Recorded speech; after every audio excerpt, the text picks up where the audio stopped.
Topic 2. My family. My family is very important to me, and I love them very much. There are 4 people in my family: my father, my mother, my brother, and me. My father is a hard-working man who works every day to support our family. My mother is kind and caring, and she takes good care of everyone at home. My brother is a student like me, and we often study and play together. Every day, we share many activities as a family.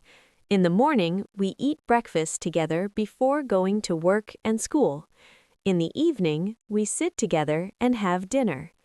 During this time, we talk about our day, share our ideas, and laugh together.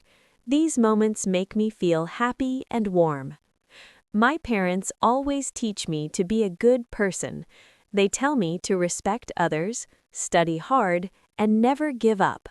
When I have problems, they help me and give me good advice. I feel safe and comfortable when I am with my family.